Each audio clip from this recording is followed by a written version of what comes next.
Hop, c'est parti. Alors, je suis en visio avec Amdusias. Je sais pas si la prononciation est bonne. Ouais, Amdousias, je le Amdusias. prononce à la, ouais, je le prononce à la latine entre guillemets. Enfin, voilà, le U ou, D'accord, voilà. Amdusias, ça va, je vais essayer de retenir.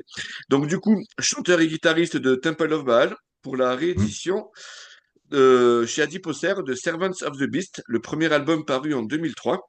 Alors, tout d'abord, merci d'avoir accepté cette interview. Ouais, merci à toi. Voilà, donc, commencer, petite question traditionnelle. Pour ceux qui ne te connaissent pas, est-ce que tu pourrais te présenter en quelques mots? Ah bah écoute, je suis un musicien français qui joue depuis fort longtemps. J'ai créé Temple of Baal en 1998. Avant ça, j'avais joué dans Antaeus, j'ai joué dans Brandbar, j'ai fait pas mal de choses, et puis j'ai fait, enfin je continue à faire Conviction, du Doom. Et puis j'ai fait pas mal de choses. J'ai joué dans un groupe de Doom qui s'appelle Godzilla. Enfin, on a un projet avec la chanteuse de Godzilla qui s'appelle Après moi le déluge. Et puis j'ai été invité sur pas mal de choses. Par exemple, j'ai fait un featuring sur l'album de Scarab, un groupe égyptien de death metal. J'ai fait beaucoup de choses. J'ai participé à pas mal de projets. Mhm. Et parce que la musique, c'est mon moteur dans la vie. J'ai fait de la musique très tôt et tu peux pas imaginer ma vie sans musique, c'est impossible. D'accord, ok. Et sans en faire, c'est impossible. Donc voilà, c'est une façon de m'exprimer qui, qui est fondamentale dans ma vie. Voilà. D'accord. Alors, normalement, on devrait aborder un petit peu tout ça. Donc, je pense que je vais te prendre un petit peu de temps. Ok. Donc, du coup, donc avant qu'on attaque sur Temple of Baal, j'avais pu te voir live au Menacee Fest de 2024 avec Godzilla. Comment est-ce que tu avais vécu cette prestation? Bah, écoute, plutôt pas mal, c'était assez sympathique. Godzilla, c'est un groupe que j'aime beaucoup. J'en fais plus partie parce que bon ben j'ai dû faire des choix. En fait, je pouvais pas faire 12 000 trucs. Euh, et donc, mais j'aime beaucoup ce groupe-là. Leur album Aurore et je trouve le magnifique dans le style. Donc, ouais, ouais, c'était un bon concert. Et je crois que c'était mon deuxième concert avec Godzilla. On avait fait un concert à Lyon aussi, non, c'était pas à Lyon, pardon. C'était à Grenoble, Hmm. qui était assez chouette. Ouais, c'est un super groupe, c'est un super groupe. Juste que j'ai plus le temps de m'y consacrer comme il le mériterait, je trouve. D'accord. Bon, du coup, tu as anticipé la question suivante qui était pourquoi est-ce que tu as quitté le groupe? Voilà, Ah, tout simplement parce qu'il faut faire des choix dans la vie, que le temps n'est pas extensible, et voilà. d'accord. Alors, du coup, pour Temple of Baal, alors je croyais que Baal, il s'agissait d'un démon, mais en fait, non, ça serait un dieu de l'orage qui avait des pratiques pécheresses, si j'ai bien compris. Est-ce que tu peux développer pourquoi vous êtes vous dirigé vers ce nom? Baal, effectivement, à la base, c'est un dieu qui est lié au feu, à la foudre, et qui a ensuite été, euh, comment dire, considéré comme un démon par les théologiens chrétiens. Il a rejoint la cohorte de tous les démons qu'on va trouver dans le panthéon. Le panthéon chrétien, c'est un peu débile de dire ça parce que c'est une religion monothéiste. Mais bon, comme quoi, tu vois, en fait, au final, en fait, ils associent tous les anciens dieux à des démons, et donc du coup, forcément, c'est un peu leur héritage du polythéisme, hein, mais dans le sens inverse. Pour l'héritage du polythéisme chez les chrétiens, on pourrait parler des saints, hein, mais bon, finalement, il y a plein de traces de polythéisme chez eux aussi. Et puis, Baal a été aussi presque confondu avec Satan euh, par certains écrivains. Et Baal a aussi une signification. Baal est un mot qui voulait dire Seigneur, et c'était un titre honorifique aussi. On disait, enfin c'est ce que j'ai lu, hein, un Baal, ça voulait dire un Seigneur. Donc finalement, euh, nous on avait pris, ce nom m'était apparu comme une évidence à l'époque, mais il était plus enfin, comment dire, dans la tradition démoniaque, hein, de la chose. Hmm. Mais le fait qu'il ait plusieurs sens, je trouve ça très bien, parce que ça permet d'interpréter la chose différemment, tu vois, selon ta sensibilité, selon les périodes de ta vie. Voilà.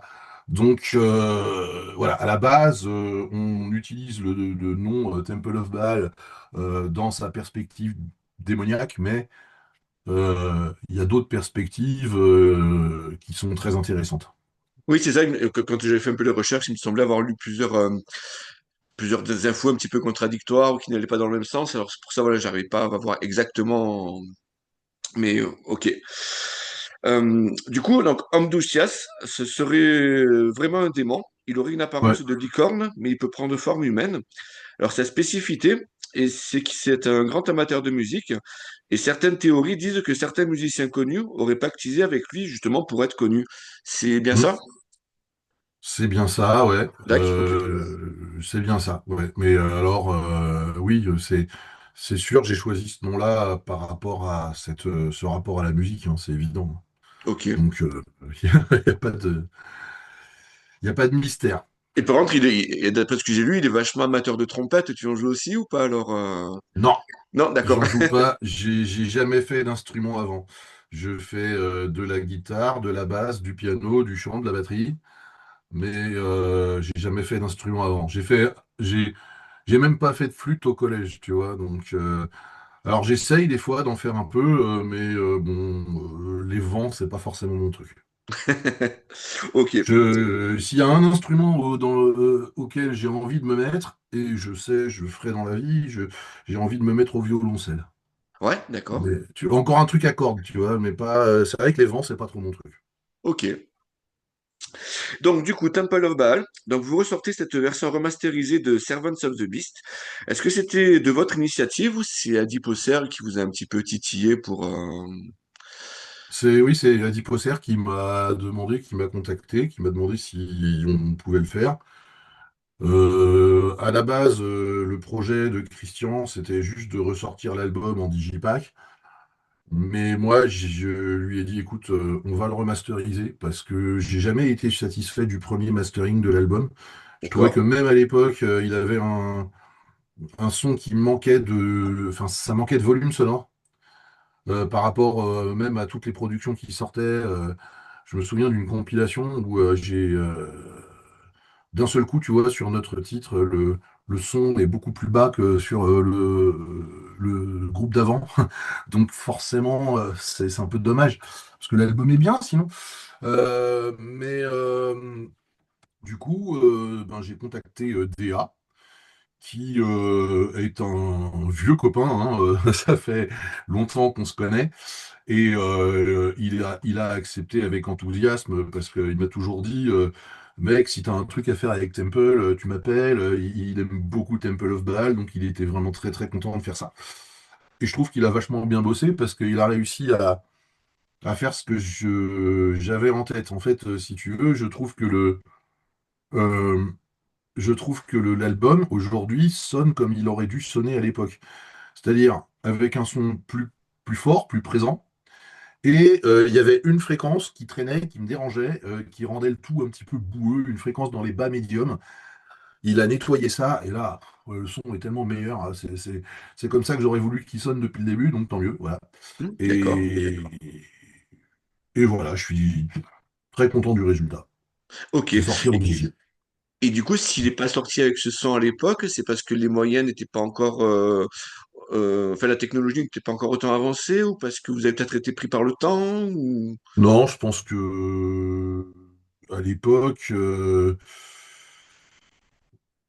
alors oui, effectivement, les moyens technologiques étaient un peu différents, c'est sûr, hein, parce que bah, il n'y avait pas encore l'enregistrement direct to disque qui est la norme maintenant. Cet album-là, il a été enregistré de manière complètement analogique sur des bandes magnétiques, tu vois. Mhm. Donc, on peut pas. C'est un format d'enregistrement dans lequel tu ne peux pas tricher. Oui, bah oui. Tu peux pas, tu peux rien recaler, quoi. C'est pas possible. À moins de se lancer dans des trucs de sorcier, à faire des découpages et décollages de la bande magnétique. Comme sur All Justice for All, quoi. Ouais, mais bon, c'est vraiment très compliqué à faire. Et donc, oui, nous, on faisait nos prises, et puis une fois que la prise, elle était là, elle était là. Donc, mine de rien, il fallait quand même, il fallait quand même savoir, ouais, savoir jouer et aussi, éventuellement, composer avec les erreurs, les fautes que tu pouvais faire et qui sont immuables, tu vois. Alors qu'aujourd'hui, tu peux tout recaler, tu peux tout retoucher. Je trouve que c'est dommage, ça enlève de la personnalité au jeu des gens. Ça enlève de la personnalité au jeu des musiciens quand tu as un batteur qui joue et que après derrière l'ingénieur du son recale tous les trucs qui sont un petit peu en dehors du temps. Je trouve que c'est vraiment tellement bête. Euh, et bon, voilà. Pourquoi est-ce qu'il avait un son aussi faible? Parce que je pense que le mastering a été foiré. D'accord. Euh, c'est pas nous qui nous étions occupés du mastering à l'époque. À l'époque, c'était Adiposer qui l'avait fait, et enfin, c'est pas, ils l'ont pas fait eux-mêmes, mais ils l'ont confié à quelqu'un qui l'a masterisé. Et je pense que le mec, je sais pas, en tout cas, le mastering m'avait jamais satisfait. Et donc, je suis content du résultat du mastering de la nouvelle édition, qui vraiment pour moi, voilà, c'est comme ça que l'album devait sonner. Pas de D'accord. problème. Et du coup, je rebondis sur ce que tu disais, donc sur quelques pains que vous aviez fait. Donc, dans la réédition, vous avez fait juste remasteriser ou vous avez rejoué certaines parties On n'a rien rejoué du tout. Rien du D'accord. tout. C'est impossible. On n'a pas, si tu veux, on n'a pas les bandes Oui. multipiste du truc. Et même si on les avait, il faudrait qu'on ait le multipiste qui va avec. Parce qu'on n'a pas, j'ai pas de magnéto. Tu vois, c'était un multipiste à bande magnétique, des bandes magnétiques qui sont assez épaisses. C'était pas non plus des cassettes. C'était des grosses bandes magnétiques que tu mettais dans des magnétos à bande de l'époque.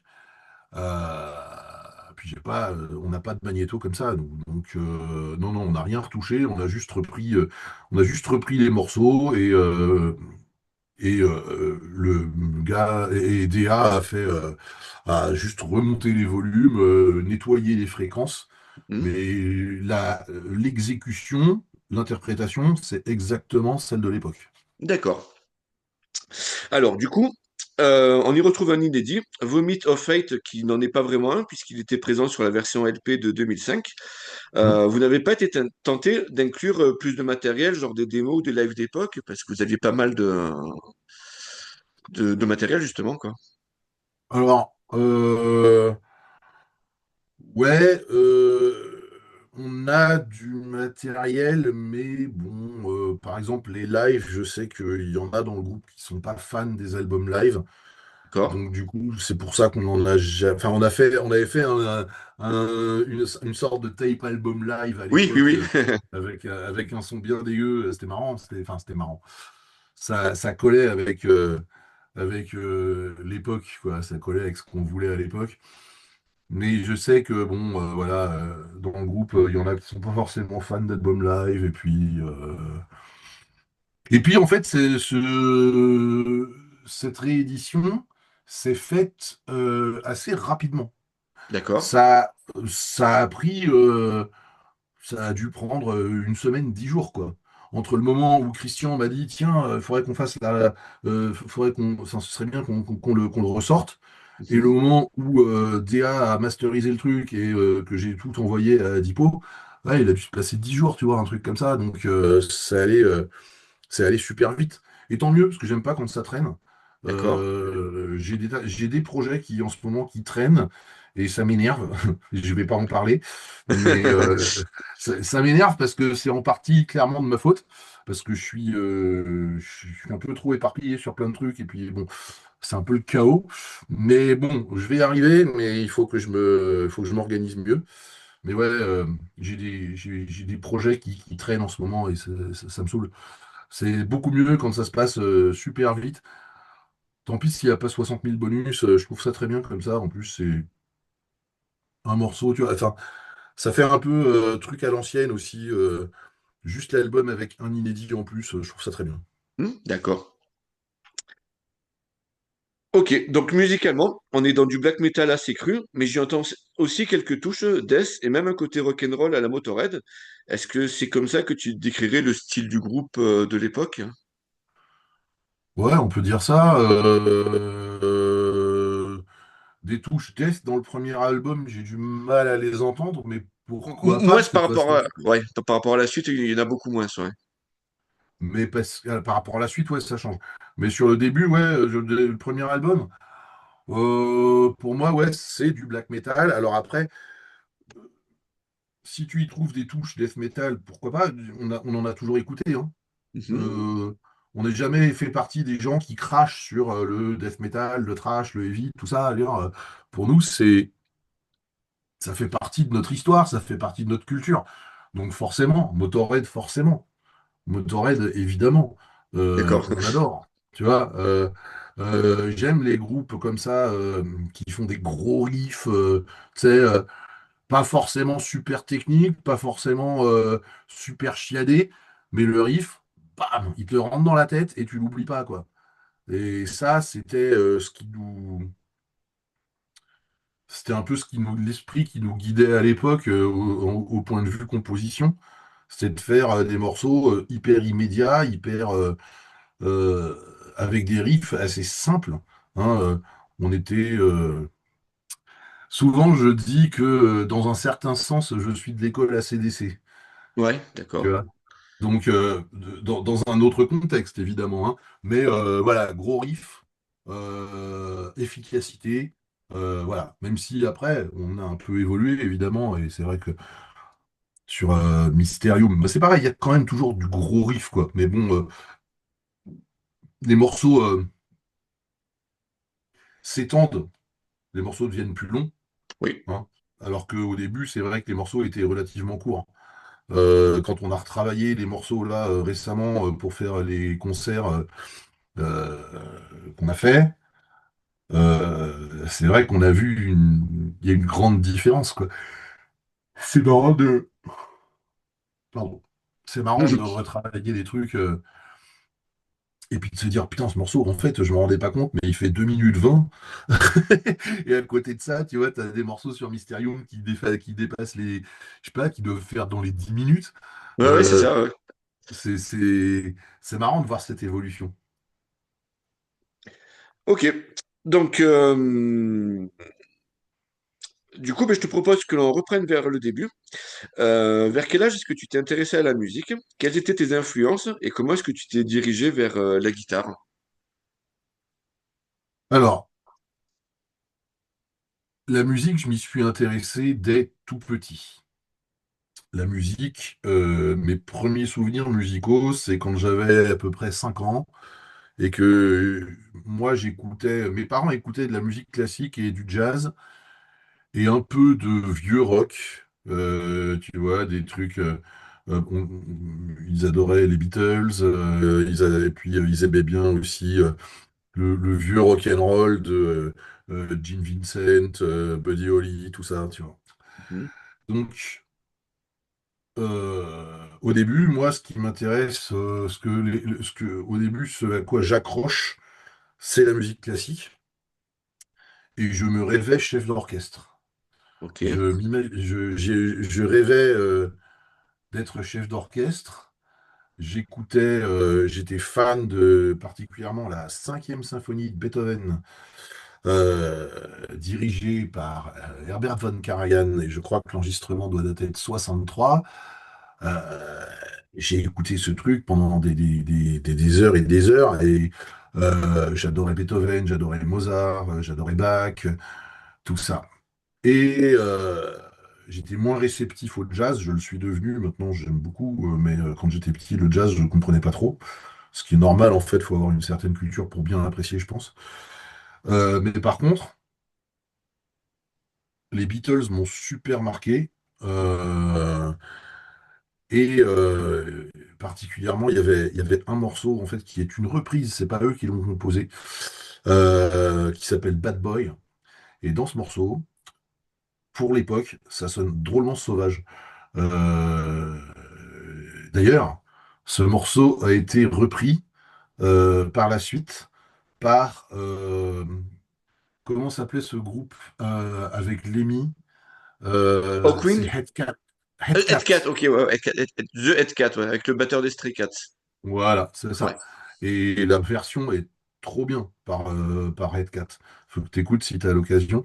ouais. Écoute la version originale, écoute la version Beatles et écoute la version Headcat. C'est marrant d'entendre le même morceau.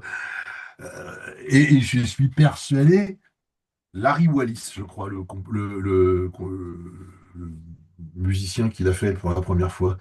Il me semble que c'est Larry Wallis, mais j'ai un Larry doute. Wallis, c'était le premier guitariste de Motorhead, non?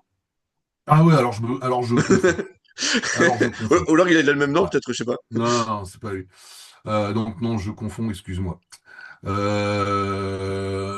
Qu'est-ce que je voulais dire? Donc ouais, donc là, j'entends ça, j'entends la version Beatles, et là je fais, ok, je veux faire de la guitare. Je veux faire de la guitare électrique. À l'époque, je faisais du piano. J'ai commencé à faire du piano à l'âge de 6 ans, Mhm. et j'en ai fait jusque 11-12 ans. Ensuite, du coup, je savais lire la musique. Et j'avais aussi beaucoup travaillé mon oreille, parce que à la fois je savais lire la musique et à la fois j'étais un gros flemmard. Donc en fait, j'écoutais vachement ce que mon prof jouait, et plutôt que de lire la partition, même si je savais la lire, j'essayais de reproduire d'oreille. Alors D'accord. évidemment, j'essayais de reproduire d'oreille, mais c'est vrai que je lisais la partition en même temps, mais bon, j'écoutais vachement ce que mon prof faisait. Et après, donc à 12 ans, je veux me mettre à la guitare. Mes parents, très, très cool, m'achètent une guitare.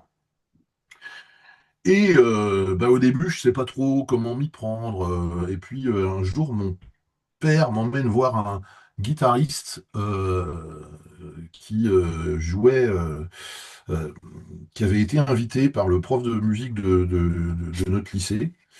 J'habitais au Caire à l'époque, et le guitariste s'appelle Jimmy Gourlet, qui était un guitariste qui jouait beaucoup dans les caveaux de jazz parisiens. Et le mec, il était en voyage, il donnait des concerts au Méridien, à l'hôtel Méridien du Caire. Mon prof de zik va le voir, et il dit, écoute, Jimmy, ce serait super que tu fasses un concert dans notre lycée. Jimmy, ok.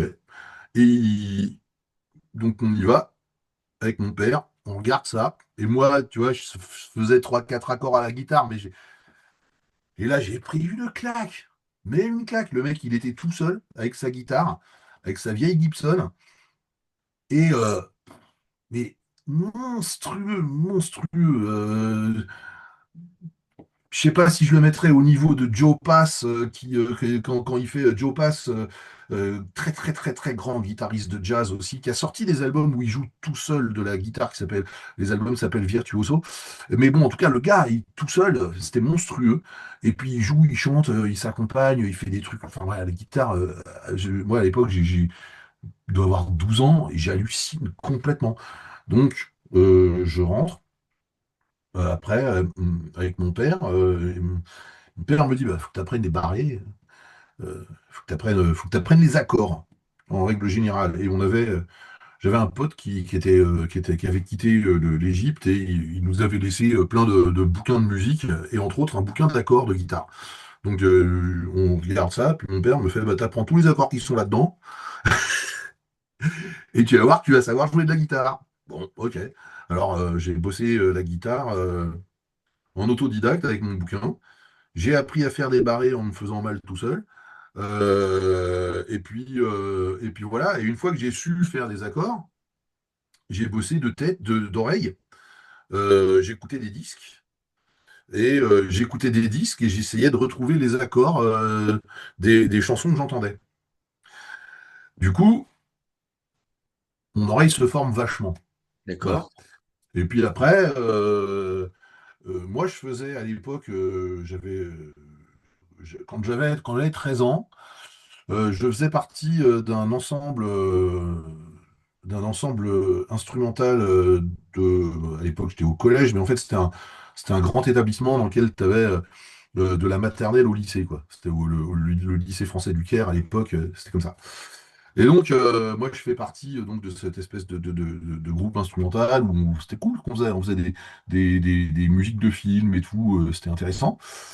Et donc, un jour, je, j'attendais pour répéter avec ce groupe et arrive le guitariste-chanteur du groupe de rock qui était fait par du coup, des lycéens.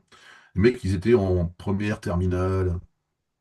Et le mec me regarde, il me fait, hey, tu joues bien, toi? Moi, un petit de troisième, bon. Et il me fait, bah, écoute, on a un guitariste dans le groupe, mais il est pas bon. Donc, si ça te dit, tu viens à la répète jeudi, tu viens un peu avant la répète, on fait un essai, puis on voit si ça colle. Ah, ok. Donc, je me suis retrouvé avec le groupe je me suis retrouvé avec le groupe de lycéens, emmené par, en fait, c'était un atelier, hein, emmené par mon prof de musique, mon prof d'éducation musicale de l'époque. Et bah voilà, je me retrouve là-dedans. Et donc, je me suis retrouvé le petit de troisième avec des mecs qui étaient en première terminale et tout. Et c'était super cool. Voilà, on fait du Joe Jackson, puis on fait un peu de AC/DC, un truc de Van Halen pas trop compliqué. Bon, et puis un peu de Pink Floyd. Et moi, j'adore les sons de guitare saturés. Je commence à AC/DC, tu vois, je commence à écouter, je fais waouh, c'est quoi ce son, c'est génial et tout. Et donc, ben, je commence à écouter un petit peu AC/DC, etc. Puis un jour, il y a un copain à moi, un de mes copains c'était un mec qui était malgache et il était hyper superstitieux. Il me racontait des trucs, des histoires de fantômes de zébus, etc. C'était assez dingue. Et le mec, un jour, il me fait, t'écoutes ça, toi? Et je lui fais écouter. Mais moi, j'ai des cassettes de musique comme ça à la maison et ça me fait peur parce qu'il y a le diable dessus. Si tu veux pas me les racheter, je fais, bah si, vas-y, amène-les demain.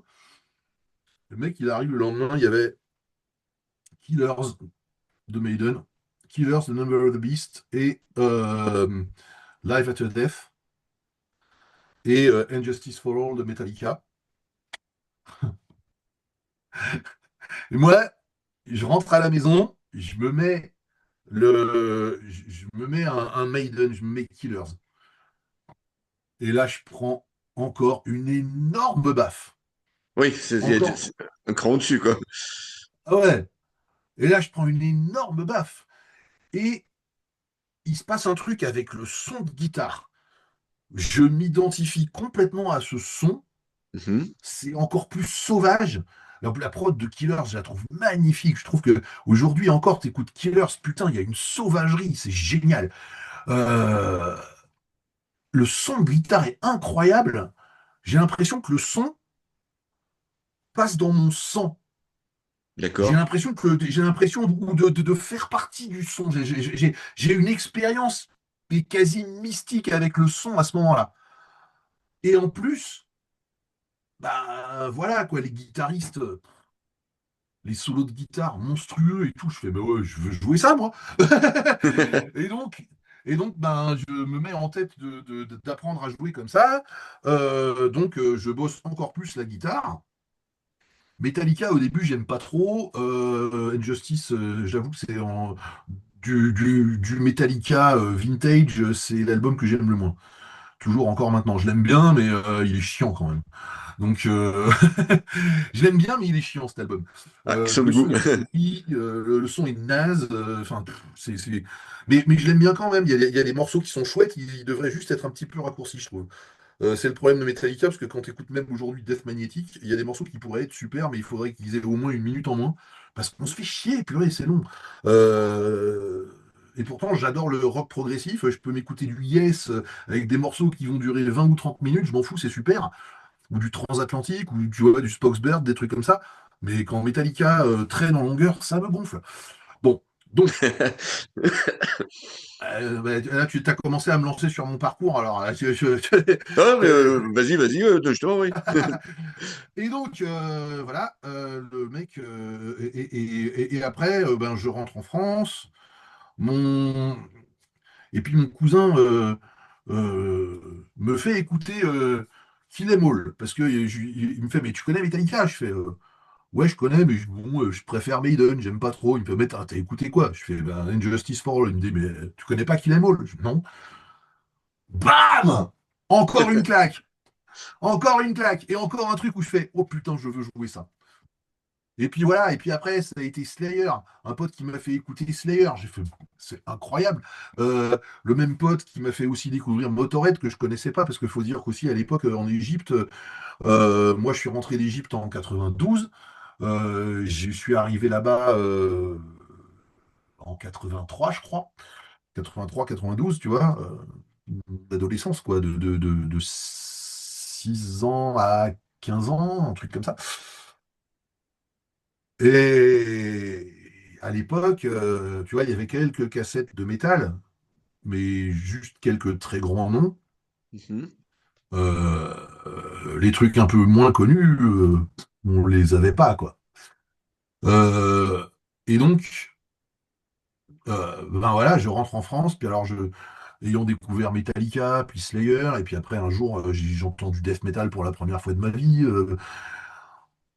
Enfin, c'était incroyable. Et puis, je fais partie d'un groupe de thrash qui s'appelle Fly Strike, Oui. qui a fait 2 démos. Et on n'est pas allé bien bien loin, mais en tout cas, tu vois, ça m'a permis de travailler le jeu en groupe. Ça m'a permis d'avoir une exigence quant au fait d'être bien carré, à des tempos rapides, puisqu'on faisait du trash. Et voilà, quoi. Disons qu'en gros, on va dire que j'ai fait mes classes, mes classes de métal sur ce groupe-là. Puis, je découvre le black metal un jour, en 94. Il y a un pote à moi qui arrive. Enfin, je fais la connaissance d'un mec au lycée qui s'appelle Jean et qui est un mec qui était un punk. Et qui était un mec qui faisait 2 mètres de haut, il était super grand, avec une méga crête. Puis il voit mon dossard Dayside, il me fait, hey, toi, t'écoutes du métal, t'es sataniste et tout, machin. Mais t'écoutes du black metal. Je fais, écoute, bah, du black metal, enfin ouais, j'écoute Venom, quoi. Il me fait, mais non, mais du black metal de maintenant. Ah bon, il y a du black metal maintenant? Il me fait, ouais, mais tu connais pas Dark Throne? Ah non? Ok. Le lendemain, il m'amène A Blaze in the Northern Sky. Et là, bam, encore une claque. Je rentre chez moi, j'étais tout seul, il y avait pas, mes parents n'étaient pas là, j'étais tout seul dans la maison. Je mets la cassette parce que c'était copié sur une cassette. Et là, je tombe à genoux et là, je me dis même, ok, il faut que je joue ça. D'accord. Euh, voilà. Et bon, bah après, en 96, je fais la connaissance des mecs de Anteus. Hmm. Leur gratteux part et ils me demandent de le remplacer. J'ai joué dans Anteus pendant un an. à peu près. Et puis, bon, après, j'ai quitté le groupe parce que c'est pas que j'aimais pas Anteus et c'est pas que j'aimais pas ses membres, hein, mais c'est juste que moi, j'ai eu un petit pet au cerveau à un moment. Je me suis arrêté de faire plein de trucs. J'ai eu besoin de prendre du temps pour moi et voilà. Et à la même époque, je joue dans Brand Bar aussi. Alors attends, par contre, je vais te couper 2 secondes. Ouais. Déjà parce que ça fait partie des prochaines questions à partir de Ouais. Fly Strike. Et puisqu'on arrive à la fin de la première session. Donc, Ouais. je vais faire D'accord, une bah petite tu m'envoies un coupure lien. et je te renvoie Ok. un lien, voilà, d'ici à peu près 5 minutes, le temps que ça prenne. Ok, ça marche. Ok, À tout.